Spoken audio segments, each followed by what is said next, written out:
আমরা দেখছি আমরা কাম আমরা 16 আনা পাইছি। এটা মিথ্যা কথা, হুদনার তো কেন একটা লোকের সাথে মিথ্যা? আমরা যেটা পাইছি এটা আমরা লেগে আলহামদুলিল্লাহ। তারা সম্পূর্ণ মিথ্যা কথা বলছে, এটা আমরা চ্যালেঞ্জ করতে পারি। আমার এই মসজিদের সামনে যে কাজ হয়েছে, আমি এই মসজিদের সভাপতি।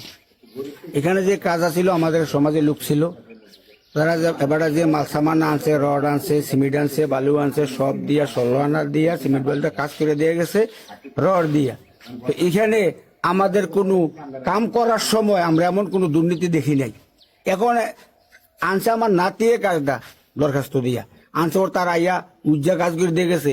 তারা আমরা উজ্জা কাজ করার দরুন আমরা পাইয়ে অনেক সন্তুষ্ট, আমাদের মহল্লাবাসী, আমাদের মসজিদ কমিটি। আমরা মিডিয়া ইয়ার দেখছি, ফেসবুকে দেখছি, ওইখানে সিরট আর একটা লোক ওই হেফারার সেই লোক যাইছে, সেই লোক এখানে আসার প্রশ্নই নাই, সেহেতু এখানে আসেই নাই। এতে আমার থেকে ধর না, আমার গ্রামের এই মেতা পশ্চিম মেতা, সে আসে না এখানে আমাদের এখানে, যে লোকটা দিচ্ছে বিরুদ্ধ পার্টি। এটা মিথ্যা কথা, হুদনার তো কেন একটা লোকের সাথে মিথ্যা? আমরা যেটা পাইছি এটা আমরা লেগে আলহামদুলিল্লাহ।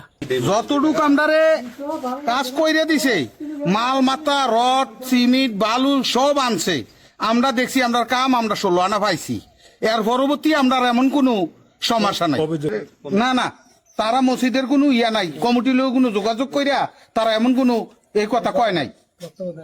মানে আমরা সত্য 16 আনা যেটা পাইছি পাওয়াতে আমরা খুশি। আসসালামু আলাইকুম, আমি মরিচাকান্দার একজন স্থানীয় বাসিন্দা। তো আমাদের বর্তমান এমপি হাসান আব্দুল্লাহর বিপক্ষে যে গুজবটা ছড়ানো হয়েছে বা যে দুর্নীতির অভিযোগ দেওয়া হয়েছে, যে ঈদগাহ নিয়ে, ঈদগাহ মাঠের মধ্যে আগে আসি নাই অবশ্য, তো ওনারা বলছে যে এটা 21 ফুট বাই 42 ফুট। তো ওনারা বলছে 3 থেকে 3.5 লক্ষ টাকার মতো খরচ হতে পারে। তো সরজমিনে আসার পরে যেটা দেখা গেছে যে এটা হচ্ছে আপনার 42 বাই 72 ফুট। যদি আপনার 21 বাই 42 ফুট যদি 3 থেকে 3.5 লাখ টাকা খরচ হয়ে থাকে, তাহলে আপনাদের কাছে আমার প্রশ্ন যে 72 ফুট বাই 42 ফুটের খরচ কত টাকা আসবে, এটা আপনারা বলবেন। আর যারা বলছেন যে এই ঈদগার কারণে আমরা এই ঈদগাহ দেখায় সেটা মানুষের কাছে ভোট চাইছি, এটা সম্পূর্ণ মিথ্যা কথা। আমরা হাসান আব্দুল্লাহর হয়ে কাজ করছি, ঠিক আছে, কিন্তু আমরা কারো কাছে বলি নাই যে আমরা এই ঈদগাহ করে দেবো, আপনি আমরা ভোট দেন। আমরা এরকম কোনো কথা বলি নাই। এরা যারা বলে তারা সম্পূর্ণ মিথ্যা কথা বলছে, এটা আমরা চ্যালেঞ্জ করতে পারি যে আমরা কারো কাছে এই মসজিদের ঈদগাহ বাবদ দিয়ে সেরা তারপর আমরা ভোট চাইছি, এরকম কোনো প্রমাণ দেখাতে পারবে না।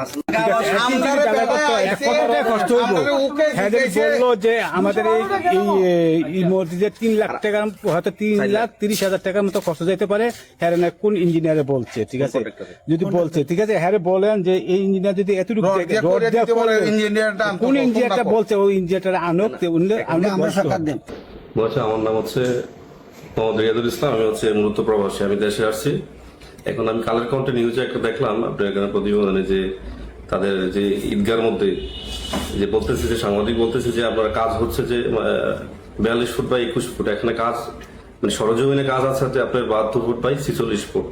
এবং কি আমি এস্টিমেট অনুযায়ী যেটা আমার ইয়াতে ছিল, আমার যে কাজের যে এস্টিমেট ছিল ওই অনুযায়ী আমি কাজ করছি, এবং কি এখানে কোনো অনিয়ম বা দুর্নীতি হয় নাই। এবং সভাপতি, আমার ঈদগাহের যে সভাপতি বা মসজিদের সভাপতি বা সেক্রেটারি ছিল, কাউন্সিলর ছিল এবং ইঞ্জিনিয়ারও ছিল, যেদিন আমি ঢালাই করি ওই সময় কাজে ওনারা উপস্থিত ছিলেন। এবং আমি কোনো সাংগঠনিক কাজে কোনো সাংগঠনিক কাজে আমি সংযুক্ত না। আমি কোনো এখানে হাসান আব্দুল্লাহ বা আমি কারোর সাথে আমার যোগাযোগ নাই বা কোনো সংগঠনের সাথে আমি জড়িত না, আমি কোনো রাজনৈতিক সম্পৃক্ত না। এখানে হাসনাত আব্দুল্লাহর নামটা কেন আসলো, বা এখানে পুরাটাই এমন ভাবে ফলো করা হয়েছে যে হাসনাত আব্দুল্লাহ মানুষের সাথে প্রতারণা করছে, টাকা মেরে খাইছে, এরকম একটা ব্লেম দিয়েছে? না, এটা তো এটা কালের কণ্ঠ যেটা নিউজ করছে, আসলে এটা হচ্ছে যে মূলত এটা ফেক নিউজ। কারণ এটা তো একটা ইজিবি টেন্ডারের মাধ্যমে একটা কাজ হয়েছে, হাসান আব্দুল্লাহর কোনো এখানে কোনো হাত, কেউ এখানে কোনো সম্পৃক্ত নাই। এটা ইজিবি টেন্ডারের মাধ্যমে এই বাজারটা হয়েছে, তারপরে একটা লাইসেন্সের মাধ্যমে, ঠিকাদার লাইসেন্সের মাধ্যমে এটা ড্রপিং হয়ে উনি পাইছে, ওনার থেকে আমি সাব কন্ট্রাক্ট হিসেবে কাজটা করছি। এখানে টেন্ডার হচ্ছে 11,81,000 টাকা, ঠিক আছে। এখানে 5% লেস আছে, তারপর হচ্ছে 10% জামানত আছে, 15% ভ্যাট ট্যাক্স আছে, ঠিক আছে। তারপর হচ্ছে আমি সাব কন্ট্রাক্ট থেকে 10% নিছি, ঠিক আছে। এখানে আপনার যদি 3-4 লাখ টাকা কাজ হয়, ওনারা যে বাসমুদ্রকে আমি সাংবাদিকের যে একটা রিপোর্ট দেখলাম কালার কন্ট্রাক্ট, যে তারা যে বলতেছে 3-4 লাখ টাকা কাজ হইতে পারে, তো এখানে তো তাদের যে হিসাবটা যে 42 ফুট বাই 21 ফুট আছে কাজটা, কিন্তু আসলে সরজমিনে আমরা 72 ফুট বাই 46 ফুট আছে। এবং কি আপনার এই মাদ্রাসা সভাপতি, সেক্রেটারি ওনারা সরজমিনে ছিল, কাউন্সিলর সরজমিনে ছিল, ওনারা কাজ বুঝে আনিছে, এখানে কোনো অনিয়ম বা কোনো দুর্নীতি কোনো কিছু হয়নি।